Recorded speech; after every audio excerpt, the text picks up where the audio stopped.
Well, I think music is good for us all. Personally, I know for myself, it makes me feel really good. So my message would be to continue doing it, play every single day. I find that music puts us all, even if people are not musicians, puts us in a positive space. So I think in the efforts of creativity and creating a peaceful environment, we have to do our duties and make music, Brian.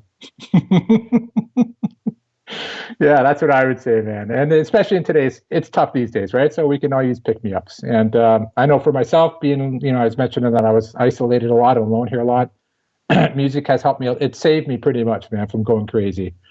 So I see the value in it. And I think everybody, maybe it's not even music. Maybe it's, maybe they like to knit sweaters or go out running or do whatever. But I think it's important that everybody do whatever it is they love to do for at least 5 minutes a day. So it puts us in that positive space.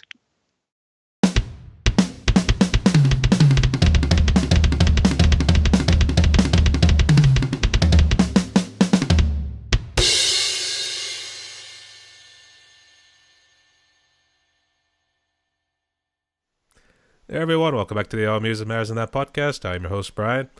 And joining me today is a special guest, Gary Henrich. Is that how you pronounce it? Hello. That's how you pronounce it.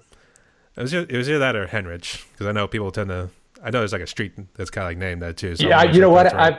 I've heard both, and even my parents, my dad, he would pronounce it both ways. So Henrich, sure. I mean, Either way. I've seen other people use like a K when it comes to like Henrich too. So Yep. these days you Yeah. just gotta be sure. So Yeah. all Yep. right. So I guess where are you hailing from actually?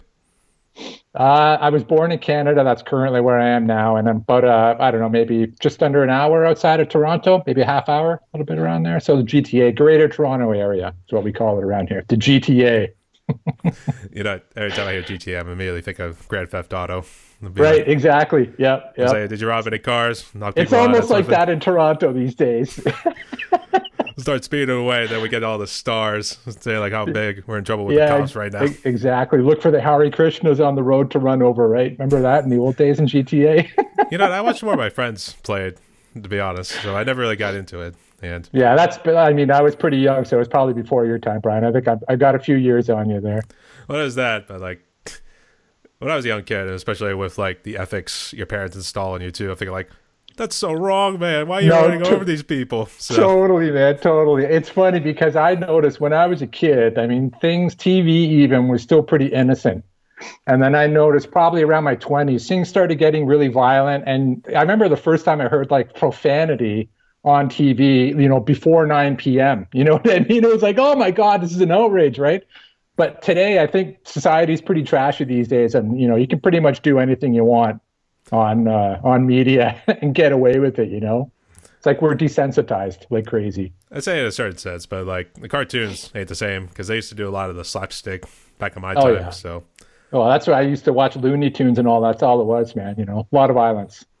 or what they used to have like the blackface, all that stuff too, and they Oh just yeah. dipped you in ink and stuff. Yeah, yeah, exactly. Stuff that, yeah, exactly. Make you shake your head these days. Absolutely too. Yeah. But I guess we'll touch more on that subject a little bit later. But Sure. the way the podcast works here, Gary, is just going to ask you some questions, and we're Yep. just going to get to know you more, both as the drummer and as the Sure. individual too. So, Yep. all right, I was going to say I always like to ask if people are ready. So, you ready? I'm ready. All right, here we go. So, let's start with the first one. Tell us a little bit about yourself. How did you become a drummer? Sure. So I was a kid. I think I was maybe, well, grade school. So grade 6, 7, or 8. And I actually started as playing trumpet first uh, before I got into drums. So my dad was a big, he's an older guy. He listened to a lot of classical and big bands and stuff like that. So a lot of influence. And I wanted to play drums, but he wanted me to play trumpet. So I didn't really have a choice. And I started doing that. It didn't last very long. And I thought trumpets were really gross, man. Like, have you ever played a wind instrument? You know They what? have like the drain valve and all that. And I'm like, oh my God, this is like filthy. Actually, I'm I like, do remember trying to blow into it the one time during like a summer camp too. It was like, yeah, I was absolutely yeah. terrible at it. So I never took up those I kind of think I instruments. was like, I don't recall it like really gripping me. It wasn't an instrument that I really wanted to play. I was just doing it because my dad wanted me to play. And like I said, I thought it was really gross with like the drain valve and all that stuff. So, anyways, I did that for a little bit, not very long, and then my dad finally caved in, and I did end up getting into drum lessons. But I didn't really get a drum set. I just had one of those plastic pads the hard pads. And I got a book with rudiments. And, I was really young. I think I went to a couple of classes and I'm like, I didn't get it, the right, left, left, right. It didn't click with me back then. But I love drums. I love that. So that's kind of how I got into it. And then I didn't. So I would have been like grade 7, maybe grade 8. And then I think I got my first real drum set. I started working when I was 15. And the very first thing I did with the money I saved up was I bought a drum set, an acoustic drum set. And it was a Black Pearl Export, like the cheapest thing you get on the floor. But I loved that kit. And that's really when I started playing. So I would jam with a group of friends of mine. And I guess that leads into one of your other questions that you had in there, but I guess I'll just touch base on it now. So I was early teens, and the first 3 guys I started playing with were like punk rock stuff, a lot of punk rock music, stuff like that, The Clash, GBH, Exploited, stuff like that. And then from there, I went on to play with a group of other guys that were a little bit more into punk stuff, and we got out and played some stages, like did a couple of shows. That was really fun. And then I finished up drumming. So that was pretty much all through my teens. And then I'd say I was 19, 20, and then I signed up with a group of guys that were playing a lot of funk and a lot of covers, Hendrix, Red Hot Chili Peppers, a number of different things. We started off as a trio initially, and then a couple other guys joined in, a keyboardist and all that. And that was the last group of guys I played with. And that was the last acoustic kit that I played on for like forever, Brian. So that's pretty much the history of how it started. And then I didn't touch the drums. I moved away from Burlington to go live in Toronto and kind of get myself sorted out, start living my life and see what the hell I wanted to do with myself. So I did that until my mid-30s. And then I got the bug to get back into drums. So I didn't really play much from like my 20s and into my 30s. But what I always kind of lived close to music stores. So I would be the guy that would go into the store, sneak to the back, hop on the kit, jam a little bit, and then like exit. You know what I mean? So I did that for a while. Like they probably look at me and like every time, just shake their head like, oh, are you going to buy something? You know what I mean? But anyways, I did that for a while. And then I think I was 35 or 36, 37 anyway, somewhere around there. I'm 53 now. So it was a while ago. And I bought a Roland TD1 drum set, like the entry level Roland kit that you could have. And it's because I'm in an apartment and I wanted something that I could play without driving anybody nuts. So that's where I am now, man. That's pretty much the history. From there, 35 to 40, I was like loosely into it. I think I made a video a long time ago, back in like 2010 was my first posted video.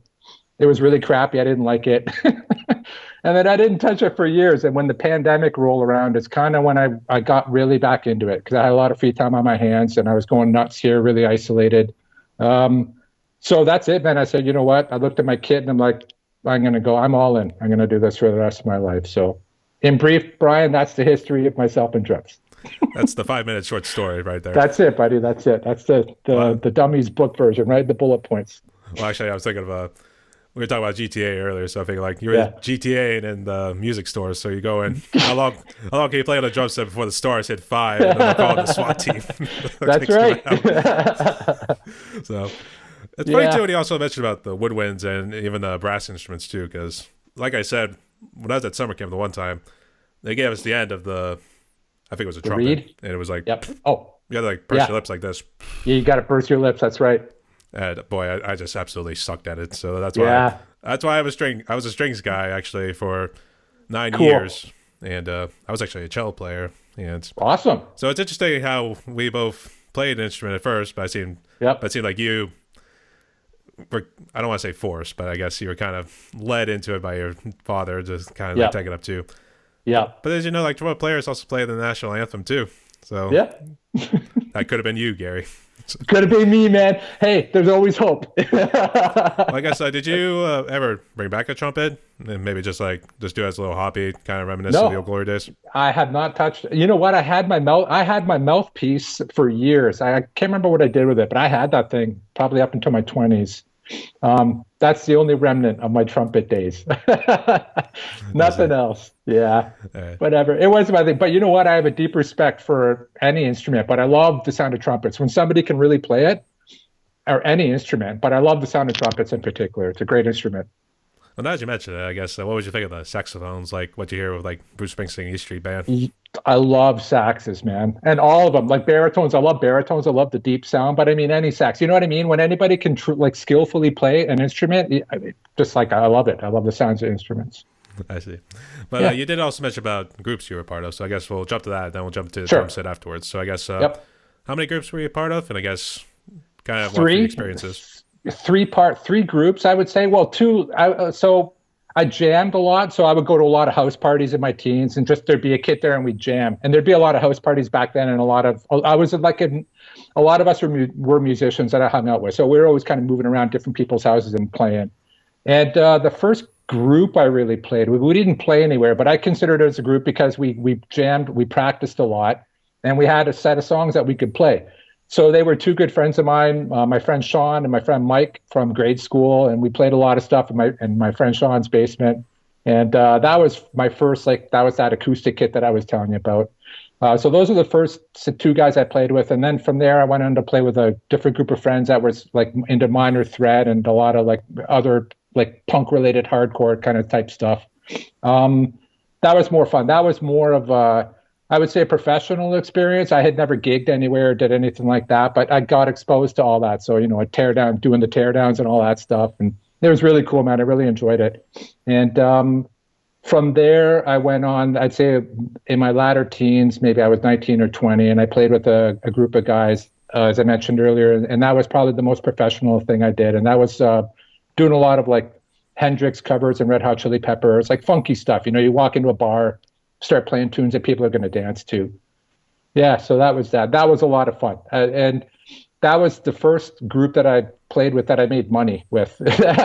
So we'd go around and like, wow, I'm doing something I love and I'm getting a couple bucks in my pocket. That's a pretty good deal. Well, right? I mean, the problem is, that's the one thing that always sucks about music too, is like the pay is never really like that great. Yeah. Well, you know what, Brian, that's what happened to me, man. I mean, I moved out, those were the last group of guys that I played with. And then from there I went to the city to, make a life for myself, right? Try to support myself. So, I mean, it would have been awesome if I would have scored something big and been able to get into music and create a career for myself doing it that way, but it never panned out that way, you know what I mean? But no regrets, man. And I love it. You know what I mean? Everything that I did.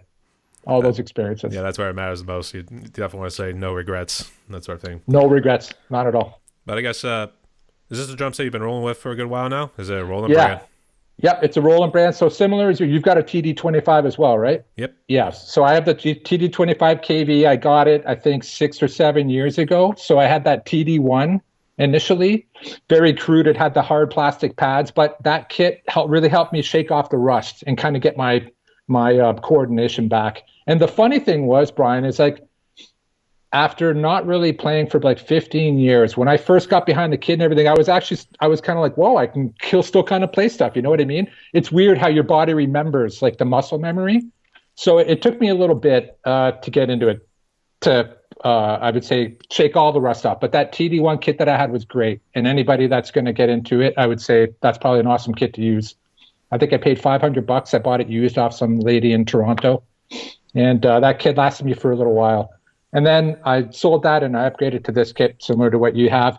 And I find this kit to be extremely flexible, Brian. Like, I haven't played an acoustic kit in a long time, but this kit reminds me of what an acoustic kit feels like, especially the bounce on the heads and the sensitivity. So like our kits have that. Does yours have the supernatural feel as well? I think it does. I think the module has it. It's like the sensors are they accurately, in my opinion, resemble what closely resemble what an acoustic drum would do. So you can tap them really light, get up close near the rim, it sounds different. You get close near the center, it sounds different, right? So you can do lots of cool things dynamically with these kits. And for us, it looks like you're in a house there, but for anybody that's in an apartment building, a flat, whatever you want to call it, it's like a godsend, man, because I can play in here. And my neighbors, I've talked to them, they can hear it a little bit, but they've heard me doing it for a while, and they're actually pretty cool people, and they don't mind doing it. And I've done some stuff to tone it down a little bit because we still make a little bit of acoustic noise, as you know. Right? The plastic cymbals make a lot of noise, and the kick beater. I have like a towel wrapped around mine, two layers of like the yoga mats foam, and then a towel wrapped around it. And then I had to go into the settings and crank up the trigger settings, but it keeps the acoustic thud down anyways. But I love this kit, Brian, and maybe one day I'll upgrade another kit. I think one day. They're expensive as heck, as you know, but I love this kit, man. It lets me do a lot of crazy stuff. The sounds are great. Yeah, I recommend this kit to anybody that wants to get into it. I will just say this is the man cave, since you did ask, so that's all. Yep, it looks pretty good, man. Actually, and actually, I was right over there. Actually, and did you build a riser? I noticed you're on like a wooden riser. Did you build one of those tennis ball risers? No, that was actually my dad. But this floor is all carpeted, so yeah. So you can imagine just trying to play the kick on it too, and without like moving all over the place, sliding around. Yeah, you'd have to dig the teeth in there, and it'd probably chew it up a little bit. Yeah. There's that, and I think we also tried like using Velcros on the side. I guess they eventually broke that, or I probably put the bass drum in an odd spot, to say the least. But eventually we just did a wooden dais, or however you pronounce it. But you know what I mean. It raised it up, and then we were able to like bolt the hi-hat and the kick drum down. Oh, so you bolted it down there. That's cool. You know what I do with mine? I'm going to take a video probably one day and show anybody that's interested, because mine is very crude setup, Brian. I didn't spend a lot of money. It's just whatever I had handy to make things work. And what I did to stop, what I found is stuff would move around a lot. So I just, the corner of our racks, the posts on the end, I have 2 zip ties that anchor down to my throne. So my throne, the one leg is in behind me, and the other 2 legs point out towards, I'd say, the hi-hat and the ride, right? And then I just have a zip tie on the ground that goes from the post to my throat. I'm kind of like the anchor for my rack. And then I have the same kind of stopping mechanism for my bass drum. And it keeps everything pretty solid, I've noticed. Because the thing that would drive me nuts is I'd see a lot of shaking around and movement. And especially when I was recording, I was like, I like stable, right? I want everything nice and stable as much as possible. Yeah, that's kind of how I got it set up. Sorry, I'm going off on a tangent. No, actually, that's pretty good. But I was trying to think of those games, like, you don't want too many vibrations, otherwise you'll probably fall in lava, for instance. You think the floor is all lava or something like that, too. So yep. I don't know, but it's interesting, too. But that's cool. You said it is a TD25 KB? It's a TD25 KB. So I think the difference was your toms are a little bit different. But aside from that, our module is exactly the same. So, yeah, they're awesome, man. I don't use any special equipment. I literally use my module. Well, I'll explain. I think you have a question later on how I do it, so I'll explain that in more detail after. I do, actually. But actually, the funny thing was the toms are different because the 2 that I use for, like, the front ones, like 1 and 2, they were actually originally the floor toms, believe it or not. Ah, okay. But I like them bigger because it allows me... Because sure. I'm sure you've seen some of my drum covers too. I like playing the metal music, so it involves a lot of speed. So I like to be able to transition smoothly between them if I'm doing like a fill between like the snare, and then eventually working it down. So you know what? I like to watch a lot of other players to see what they're doing. And one thing I noticed with yourself, Brian, you're a pretty efficient player. So by that I mean, like, I noticed you've got a good grip on the sticks. And I noticed you've got good timing, but I noticed like you're using your left hand to control, like when you're going to do cymbal hits over here and stuff, it keeps your movements. And I do the same thing. I try to split my kit up. My left hand kind of controls, the left tom, the cymbal, as much as I can as possible. So that frees me up to bring my right hand back over, catching the beat, instead of trying to do everything with the one hand. So I've really worked on getting my left hand use up there. And I used to struggle with that a lot. I'll talk about it after, I guess, too. But yeah, my left hand was always my weakest part of my playing. And from practicing over the past couple of years, I've really focused on using it more as much as I can to make things more efficient when I'm moving around the kit. And I also I don't like crossing because sticks go flying out of my hands like crazy. So I try to keep my hands separated so there's none of that going on there. Yeah, I know what you mean too. That's always been an issue, but it's always, I guess, for right-handed players, it's always obvious to just do it like cross like this. Yep. But it just feels so good at the same time. I agree. I used to do it all the time, man. But now I'm trying to get my left hand more worked into the mix. And I found it has improved my efficiency in playing, I found. I would say I only do it when I'm doing blast beats, for instance, because it feels easier then just to bring the right hand down. If you're absolutely hitting the cymbal right here, then you just bring down. It makes a big difference, Brian. And the more that you use your left, the easier it's going to get. So I think it's an excellent foundation to, use. That's my opinion. Absolutely. But I guess given that you have been a drummer for a good while now, I guess what is it you love most about drumming? Probably I can put on my headphones and just I don't think about anything else. Like I get into the zone. You know what I mean? I just throw on my headphones. I'm not thinking about anything else but the music. I just get in a groove. You know what I mean? That's what I love about music. It's like, you just forget about everything else. You just get into the tunes, and it makes you move. That's what I love about music. When it makes my head move like that, I don't care what song, what kind of music. If it does that, I love it. And that's what I love about drumming. That feeling. I was gonna say Danger Zone or something like that. Yeah, sure. I don't know if you're a fan of Archer or anything like that. I love Archer, man. He's hilarious. Well, that's where I get the term Danger Zone every time, even though yeah, you yeah, hear the yeah, song yeah, times yeah. every now and again. So. Yep. You know what? I haven't watched Archer, and I think I got into the 5th season, and that show is what a great sense. I love the humor in that show, Brian. It's great, man. And anyways, if anybody that is going to watch this video hasn't seen Archer, highly recommend it. Really, really funny. You can watch it pretty well too.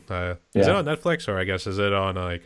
Yeah, no, I was watching it on Netflix, so I think it's still on there. Okay, good. Just wanted to make sure. Yeah. I guess since you already talked about some of your gear, I guess let's just get into it with like how you do a drum cover. So I guess start with step 1.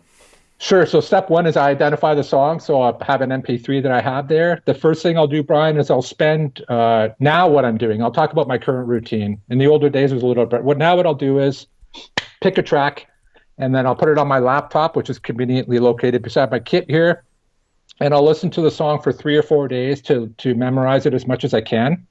I used to be more anal about trying to get it note for note. And now I noticed I'm like, I'm okay with 95% of the idea of the song, and then I'll just do some of my own stuff in there. So that's what I've been doing now. Get a song, put it on my laptop. I'll work on it for 3, 4 days, however long it takes me to memorize it. And then what I'll do is I'll take that song, pump it into Moises. Are you familiar with Moises? So I pump it into Moises, mute out the drum track, save it, and then I start playing with the drumless track, and then I just start playing, and then I start playing with my dials. So after I've memorized the song, muted out the drums, put it on my laptop, start listening to it again. Part of the process initially was I kind of get the sounds similar to how the drums are in the song. So I find the right sounds on our module, and I kind of get the volume similar to what they were in the drums that I was listening to with the drums, right? So the drums are gone. I've kind of got my volumes and dial set sound selections. And that's when I start playing it without the drums, the track. And then I'll just make tweaks to the volume. Maybe I might like move a cymbal around here. What I found lately, Brian, is I kind of have a default kit sounds that I use now.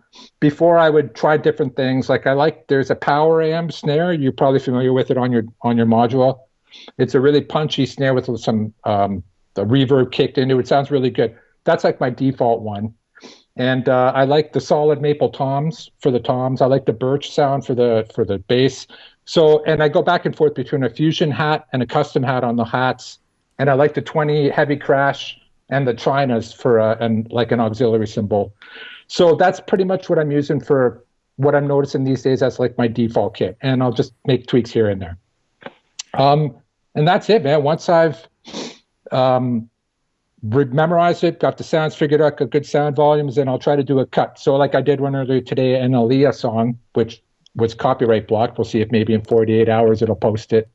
But that's pretty much how I do it, Brian. I take that, I record straight to a USB stick right into the side of if you look at the side of our modules, we have a USB in. So these modules, the thing I like about these Roland modules, at least this TD25, I stream the music in through the audio in. So I'm listening to the music from the laptop, but through the module. And when I record the music, it records the music from the laptop and my playing on top of it and puts them together and saves it on my memory stick as a WAV file, like a raw WAV file. So I take that raw WAV file over to my computer with the camera feeds. I've got the camera that I'm talking with now, and then I have an upper one here on top of a bookcase. I take those two and I use Wondershare, Filmora, to do my video editing. And that's it, Brian. Bare bones, no soundboards, no cables, a USB stick, man. That's it. And 2 cameras. That's all I use. I was trying to think. It's funny when you mentioned about the USB, because I think back then when I was trying to figure out how to do a drum cover, I think I tried the USB and I think I was not very satisfied with it. But I guess I think my USB was like very old, for instance. It wasn't like very new, but... Try it out, Brian. Well, the funny thing is, I've been so used to now doing the MIDI, and I'm sure I you. was going to ask you, yeah, because I see when I was looking at going the MIDI way initially too, and I just couldn't get it figured out. I had to get like a separate thing to plug into and then get the sounds from, and I never really wrapped my head around it. That's why I went with the USB stick, because I noticed on your module I didn't see a stick in there, so I figured you were doing it a different way. So you do it the MIDI route. Yeah, actually, Cool. you just take the outputs. You have to use two cables because that's the way I use it. Otherwise, I think the way it works is you'll just pick up all those sounds that you hear like on the left side, so it doesn't really balance out very well. So you're missing like maybe some components here and there Right. with like certain things, like maybe certain songs, because I don't know how it was like recorded or something like that. Because I noticed it with like a couple of Slayer songs, you weren't able to like hear some solos very well, even though Yep. everything sounded pretty well, but you didn't get everything from the song. So that's why. I think. Sorry to interrupt you. No, I was just gonna say that's why you need two cords, plug into the outputs of the module, then plug into the inputs of the of the audio interface. So afterwards, That's it. you guys just set up a little bit. But I now got to a point where it's like all set up now. All I just got to do It's is comfortable. Yeah, it's comfortable for you. Well, the advantage to yourself to doing it that way as well, and I had been reading a lot about this, is that the MIDI route, you guys can use like Superior Drummer or whatever. You can use a different sound bank, right? yeah. To get out, yeah. So that's pretty cool because, like on these TD-25s, the sounds are okay, but they're you got some limitations. I've seen some guys do some videos and they're pulling in stuff like these really sweet sounds that like sound packs that they've worked on and all that. They sound really good, you know. Actually, I use Superior Drummer, but I think another one's like Contact. I think. Yep. Yeah, I'm not sure. I was trying to remember if there was another one. It's not coming to me right now, but I know those two at least. But I use Superior Drummer, and it's always been good to me. But Yeah. the set I use is I consider it like a Frankenstein set because the bass is like a Yamaha bass drum. So I was trying to always look for something that had like a deep sort of thump to it, but I could never really find it, to be honest, if you know what I mean. So Yep. just take it Yep. for a library. So I just figured, I'll just stick with the Yamaha. That way they're at least able to discern that it is my playing too. So it at least works out. Yeah. So that's pretty interesting, I guess. So what sort of cameras do you use? Are they both iPhones? I've got two. Well, I only had one phone before, so just a Samsung Galaxy S8. That's the upper camera, and using my personal camera, which is here, and that's a S20, a Galaxy S20. Quality's pretty good, I've got to say. I mean, it does it. I think it can do 4K, but I just do like 30 frames a second, whatever the default is on there. I think one of the guys in our community said I think it was better to do it on 1080p 30 frames per second because I figured just keep it simple, and not everybody has kick-ass machines, right? So I figured just keep it, like mid-level that everybody has, probably good. Well, I guess something happens when you bump it up to like 60 frames per second. I wasn't noticing it, but I guess some of my friends were. So they're saying like bump it down to 30 and then just try again. So Yep. I was like, all right, fine. I think the most I did was 50 frames a second for a couple of videos. And I've noticed weird things in some of my videos, especially with the lighting. Sometimes the lighting does weird things. I get these weird stutters sometimes. And what I noticed is that 30 frames a second, it just seems, I don't see so many of those inconsistencies in the video. I don't know, maybe our eyes pick up the 60, when you see it more, it's like you can see all the mistakes. I guess so. So maybe it's an optical illusion when you're at 30. Every time I keep looking at the beard, you kind of remind me of like Aaron Lewis from Stain, for instance. Oh yeah. I don't know. I think I have to put up a picture next. I think once I'm editing this, I think we have to put up a picture next door, and then be like, all right. Oh my gosh, he looks like Aaron Lewis. He could get away with it. He's a doppelganger or something. So. Actually, do you play like any songs from like Stain or any of those? No, I haven't. You know what, Brian? I love heavy stuff, man. Like I like a lot of heavy music. I like a lot of thrash metal. I grew up on a lot of that stuff, but I don't play a lot of it because it's loud, right? I like to play things that are a little quieter these days. But yeah, I like heavy stuff. So I've heard some Stain tracks. And what I was going to say earlier is that one weird thing I really like about this whole YouTube scene is from all of us on here, I've seen and heard so much new music in the past couple of years. It's awesome, man. Things that music that I never really probably would have even picked up on anywhere. So it's awesome. Love that. I will just say if I do get it wrong, just don't yell at me too. So yeah. I won't. Don't worry, man. I'm sure he actually did grow out a beard, so that's why I was thinking like, oh my gosh. I had it when I've got a couple of videos. The very first group of videos that I did on YouTube, and my beard was really thick. That was like that was early pandemic time, and like remember, have you ever seen Thor Ragnarok?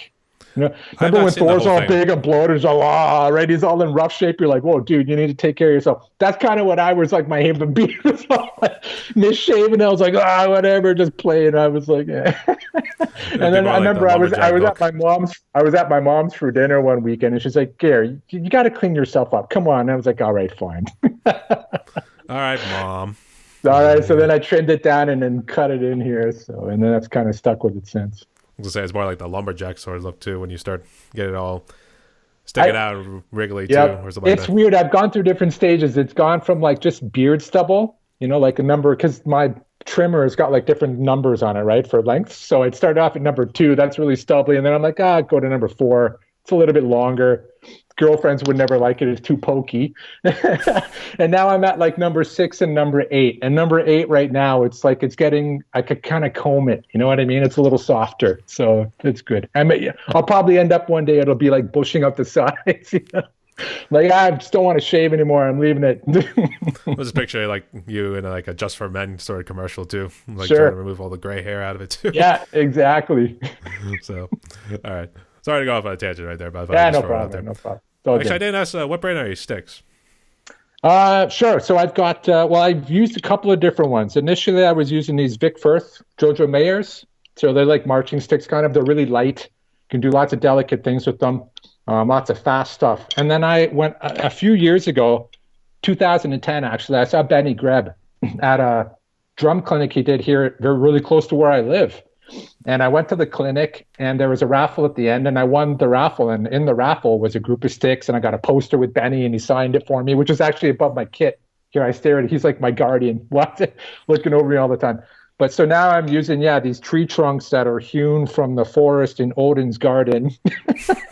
These big Benny Greb sticks. So they're ProMark 5 BGs, Millennium 2. I don't even know if they make it anymore. They're like the signature sticks. And Brian, you know what I just realized? Same initials as you. So you could walk around and say, yeah, ProMark made some sticks with me. They just accidentally put Benny Greb's signature on there. Don't worry about it. These are mine. It's under my name. So, I mean, yeah, but they're really heavy. They're really heavy. They're big. And before I lived in the apartment and got back into it, Brian, I was kind of a heavy hitter. I never really had any volume control, but I like heavy sticks. I don't know. You get some oomph behind it. And that's what I've noticed since I started using the Bennies. They're probably noisier acoustically, so I'm sure my neighbors can hear it a bit more.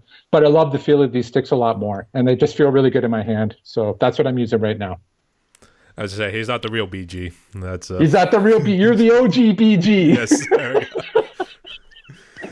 Actually, that was the thing that originated in college too, because there was actually another kid who had the same initials as me, BG. So we kind of joked around at times, but he was obviously a starter. I was just kind of the second or third string kind of guy, just kind of in the background there. But I mean, we goofed around with it because we were good friends and all that stuff. Teammates, man. Exactly. It's part of the team atmosphere. But it's funny when you brought up Benny Greb too. Now we got we got a third BG right now.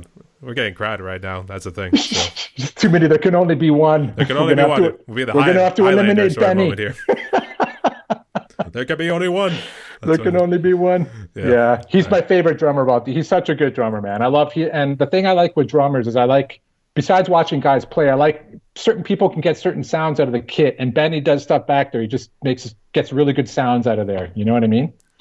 He's one of my favorite drummers. Yeah. I guess that ties in with the next question with the influences. So he would be number one, I guess. Well, I'd say number one would probably be John Bonham. He's my number one all-time favorite. He's the drummer that made me want to get really into drumming. And it was "Fool in the Rain." I think was a song I heard that I was 7 or 8 or 9 years old, and I was like just mesmerized by the beats.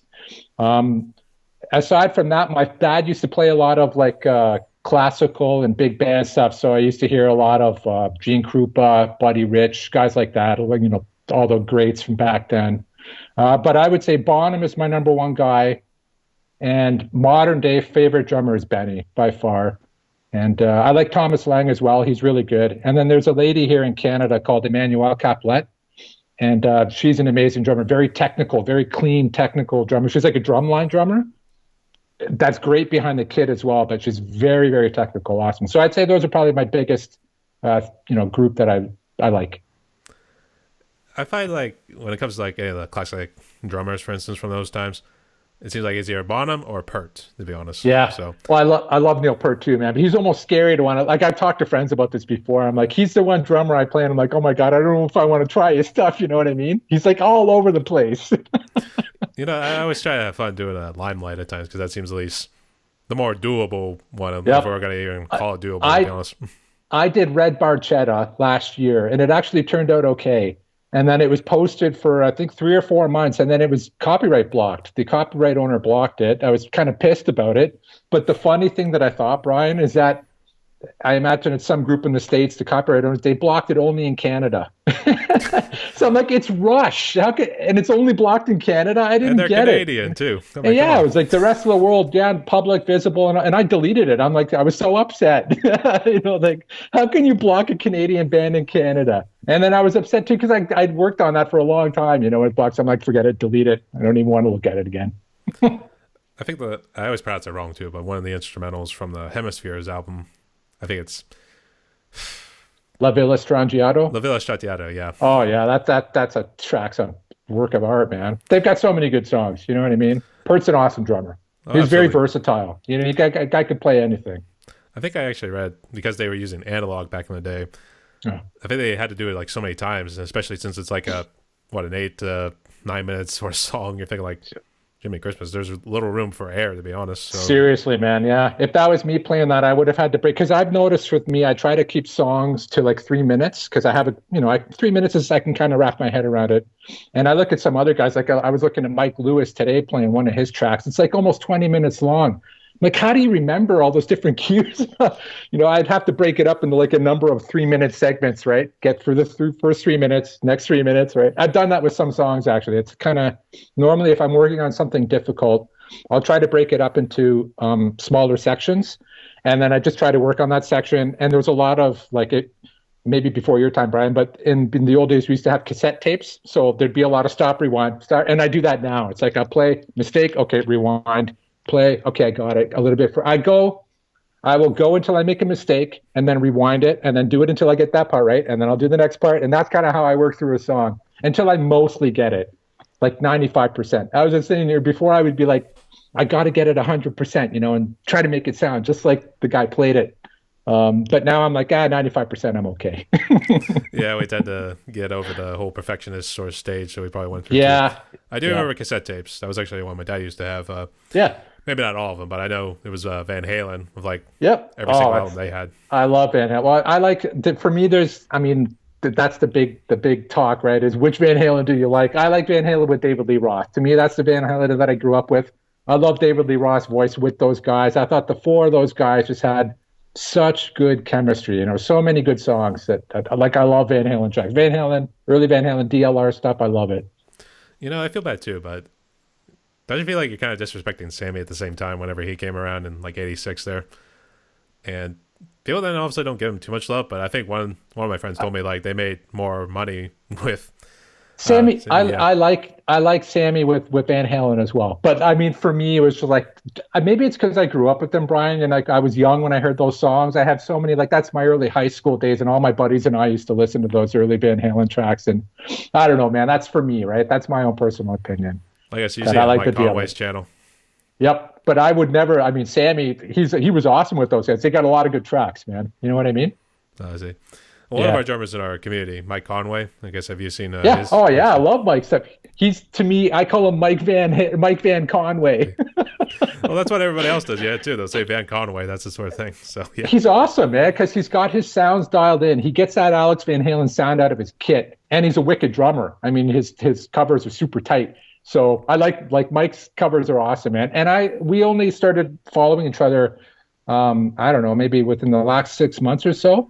So I'm not sure how I never, how sometimes you see fresh guys popping up on your homepage, right? Yeah. And then Mike, he replied to one of my videos, and then I looked at his, I'm like, holy crap, man. Your tracks are awesome. Well, I have to yell at him a couple times. Well, just inwardly, I should say, because sometimes what he does with his tracks, he doesn't do the full song. He might leave little parts out here and there. Because I think I noticed it with talking about love. I think he left out that little quiet section that built up into, what was it, chorus number 3 or something like that. I got to go back and watch that now, Brian, because I didn't look at that one. I think he does that stepwise, and no disrespect to him too, but I would just say, for me, I played the whole song the whole way through, and it's funny when you talk about longer songs, for instance, because the longest I've actually played was the Ultra Violence from Death Angel. That was about a little over 10 minutes. Oh, so that was pretty fun. Is there lots going on in that? I haven't looked at that video, so I'm gonna have to look at that one too. But is there lots of stuff to remember? Lots of cues? Oh yes. It's thrash too. I mean, what do you expect? Yep. I mean, all over the place, man. That sort of thing. So. You got to keep, like with thrash, it's got to be like clockwork, tick tick tick tick tick, like that timing, right? Or that. I mean, if I was playing thrash, that would be me. I'd want to keep that pulse really, really, really tight, wherever I'm playing it, if it's on my feet or my hand or whatever. Yeah, there was a lot because there's actually a lot changing from here and there, and despite having the word violence in it, it seems like the guitars play more like a major scale, so it makes it seem a lot more happier than it does. Sure. But nonetheless, it was actually pretty fun too. But there's even like, moments at the end where the drums would like just start kind of going over the place with like the double bass and the cymbals and stuff like that. Yep. I would say that was pretty much the hard part right there because it was hard to like try to count in before. Exactly, Brian. Yeah, I normally try to listen to like maybe there's like a little guitar sound that kicks off just before they change. You know what I mean? That's with some parts like that. I've done a couple of songs like that as well, where you don't really have any reference. You just have a wash of sound, and you're trying to figure out the timing from there, right? And so I know exactly what you're saying, man. And those are the ones that I found, like, sometimes you catch it and sometimes you don't, right? Like I know the ones that I've done, it's probably taken me a few tries to get it right? Like, can you picture us like I picture myself trying to play it live, catching that it would be tricky, and I'd probably have to have a talk with the guys. Okay, this is how we're going to do it. Well, no, it'd be like I think live they would let you slide, at least give you some leeway. Yeah. They're probably looking at you to be like just try to build into it too. So I'm not right. I'd be like, okay, I'm going to do this, and then you're going to do it. You know what I mean? Give them a big cue, right? Whereas when you're listening to it on MP3, you don't have that. You're just kind of going by the air. Well, that's what it's funny when you mention about it too, because you try to like listen to what sort of cues go on, and it was something that sounded like, I don't know, like a slide, but then like it just simply keeps going, like the whole breakdown there, and then it just comes out of nowhere. It's just like shit. So yep. So what's that? I did a couple of Deftones songs. The thing I noticed about Deftones, they have that dead space in there too, where they're be the like 10, 12 counts or more, where you're just sitting there like this. I'm just bobbing my head trying to count it. That's what there's two songs that I've done of theirs, or one song that I've done. There's another one I've been working on where there's these long breaks that you've really got to keep your tight timing, right? Because there's no reference. I was trying to wonder if it was it My Own Summer? Because I thought it was maybe like something like that. There's one of them, and then the other one is Shut Up and Drive, I think it is. Well, actually, no, it was a Be Quiet and Drive. But Be Quiet and Drive. Thank you very much. Yeah, that's Be Quiet and Drive, and then there's My Own Summer. So Be Quiet and Drive is the one that has a lesser break. My Own Summer has a longer break in it. Actually, I do remember seeing them live, and I remember the break was a lot longer in My Own Summer too, because obviously I was trying to get the audience pumped up too, and then at some point they lead back into it, but we were just kind of waiting on Chino. Right. They're bringing it back in, but it's funny it's Be Quiet and Drive, as at least the song title, but I always like to say, like, why did you just call it Shut Up and Drive? I was thinking of Rihanna. Remember her song? Did she do a song like that? She did a Shut Up and Drive. It's one of her poppy songs.